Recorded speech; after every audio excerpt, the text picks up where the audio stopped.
las noticias y veo que saben que mal va España, que mal va el país, lo primero que digo es que los jóvenes no luchan.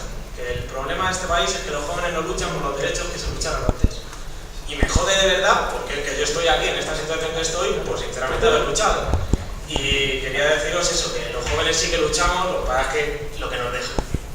Y nada, más que nada pues ha dicho todo ya, poco puedo añadir, que son unos mafiosos, como bien has dicho,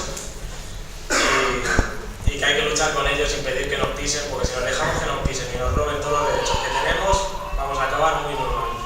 Agradeceros a Comisiones haber hecho este evento y a vosotros por haber venido y sobre todo a los compañeros de FENASIC y de Manotera por la lucha que estamos teniendo.